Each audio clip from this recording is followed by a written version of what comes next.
एक पिछले वीडियो में हमने बात किया कि हम खाना एनर्जी के लिए खाते हैं, लेकिन एक बात जो हमको अंदाज़ा नहीं होता या ज़्यादातर लोगों को पता नहीं होता वो ये है कि हम जो खाना खाते हैं वो खुद अपने आप में एनर्जी नहीं होता, वो एनर्जी का रॉ मटेरियल होता है। हमारा शरीर उसको हजम करके न्यूट्रिशन तैयार करता है। जैसे तेल ज़मीन से निकलता है लेकिन वो अभी कार में डालने लायक नहीं होता, उसको एक रिफाइनरी में भेजा जाता है, वहाँ से रिफाइन होके आता है, तब वो कार में पड़ पाता है। बिल्कुल इसी तरह से हमारा खाना एक रिफाइनरी में जाता है जिसको हमारा डाइजेस्टिव सिस्टम कहा जाता है। पेट्रोल की रिफाइनरी तो कहीं दूर है, ये हमारे अंदर है, पर इसमें जाना और इसको हजम करना जरूरी है। हम जो बात भूल जाते हैं वो ये है कि इसको हजम करने के लिए हमारे शरीर को इसको पीसना पड़ता है, ग्राइंड करना पड़ता है। अगर ये अच्छी तरह से पिसा हुआ हो तब तो हमारा शरीर इसको हजम कर पाता है, और अगर हम इसको नहीं पीस पाते हैं तो फिर हम इसका लाभ नहीं उठा पाते। क्योंकि इसके बारे में हमको ज़्यादा पता नहीं है तो हम सोचते हैं कि हमारा पेट अपने आप संभाल लेगा, पीसे जो मर्जी करे, मेरा काम खाना खाना है, मैं तो निपट गया। लेकिन हमारे शरीर में इस खाने को पीसने की जिस अंग के पास ताकत है वहीं पर है, पूरे शरीर के पास नहीं है। और वो अंग जहाँ पे हम इसको पीस सकते हैं वो है हमारा मुंह, क्योंकि भगवान ने 32 दांत दिए हैं। लेकिन हम में से ज़्यादातर लोग बेहद तेज़ी से खाना खाने के आदी हैं, इस उम्मीद में कि अंदर काम हो जाएगा, लेकिन वो अंदर काम हो नहीं पाता है। ये मुंह ही वो आखिरी जगह है जहाँ पर आप इसको पीस सकते हैं। तो बचपन से जो आप बड़े बूढ़ों की बात सुनते आए हैं कि धीरे धीरे खाओ, चबा के खाओ, बहुत ज़्यादा महत्वपूर्ण है। आपको अपने आप को बार बार इसके बारे में याद दिलाना है कि ये काम मुझे मुंह से कराना है। आराम से शांतिपूर्वक खाने को चबाना हमारे लिए बहुत ज़रूरी है, क्योंकि पेट में दांत नहीं होते। जहाँ तक मैं समझता हूँ आपके भी अभी नहीं आए होंगे पेट में दांत, तो मुंह से इस्तेमाल कीजिए, उसको चबाइए।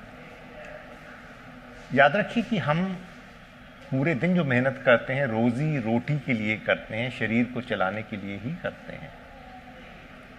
तो जिस रोजी रोटी को कमाने में इतना टाइम लगाया है उसको खाने को थोड़ा सम्मान दें ना, आराम से खाएं। 24 घंटे होते हैं दिन में, उसके लिए आपको वक्त देना पड़ेगा। गौर से अगर आप देखें तो स्कूल हो, कॉलेज हो, ऑफिस हो, आधा घंटा उसके लिए मिलता है, ब्रेक आधे घंटे की होती है। लेकिन उनमें से ज़्यादातर लोग 5 मिनट या इससे भी कम समय में खाना पूरा करके कोई सोना चाहता है, कोई लेटना चाहता है या कोई ताश खेलना चाहता है, तो वो हमको नुकसान होगा। हमको ये नहीं होने देना चाहिए। जल्दी और किसी काम में कीजिए। इतना वक्त है कि हम उसको पूरा खाने को ही दें, ये याद करके कि हमने पूरा दिन इसी के लिए मेहनत की है।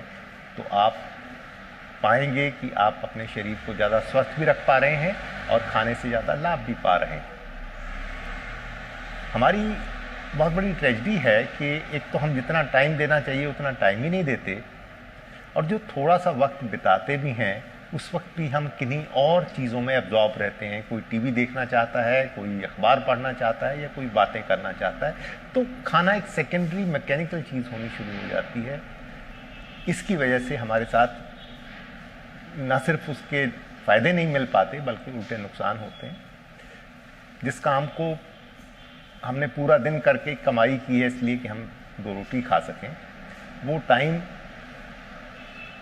वन पॉइंटेड अटेंशन अगर हम खाने पे रख पाएँ तो उसके बहुत सारे साइकोलॉजिकल एडवांटेजेस होते हैं। एक तो उसमें आप एनर्जी तो ज़्यादा लेंगे, ये तो उसमें कोई शक ही नहीं है, लेकिन उसके साथ आप देखिए कि जब आप उस पर ही गौर करते हैं तो उसके टेस्ट के भी इतनी बारीकियां आपको नज़र आएंगी। उसका टेक्सचर कैसा है, उसका स्मेल कैसा है, उसकी कंसिस्टेंसी कैसी है, उसमें क्या क्या चीज़ें पड़ी हैं। तो ये चीज़ें जब आप सोचते हुए खाते हैं तो आपको वन पॉइंट अटेंशन जो हम सीखना चाहते हैं उसमें अपने आप सहायता मिलती है। और सच पूछे तो अगर आप उसके स्पिरिचुअल रीजंस के ऊपर जाएं तो आप देखेंगे कि कैसे हम लोग कितने लोगों से जुड़े हुए हैं। आप सोचिए तो सही कि हमारे प्लेट में वो 2 रोटी और दाल लाने में कितने लोगों ने उसकी मदद की है। आपकी कैसे वसुधैव कुटुंबकम वाला सिद्धांत आ जाता है कि हम लोग सब आपस में जुड़े हुए हैं।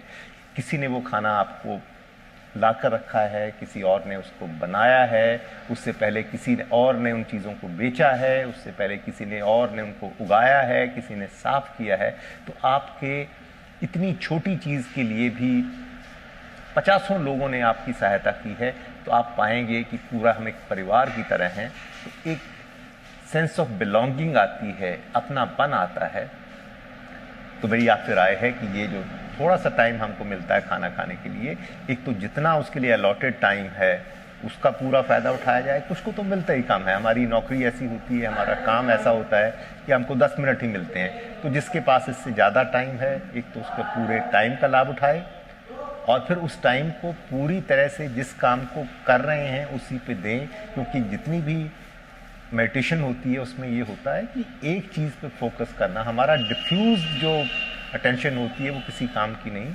एक ही टाइम पे अगर हम 6 काम करने की कोशिश करेंगे तो 6 में से कोई भी सही नहीं होगा। जब आप खाना खा रहे हैं तो पूरी तरह से खाने पे फोकस रहें।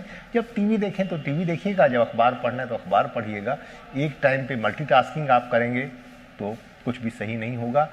कुछ दिन इसको आजमा के देखिए, आप अपने न केवल शारीरिक स्वास्थ्य में बल्कि अपने मानसिक स्वास्थ्य में भी तरह तरह का लाभ पाएं।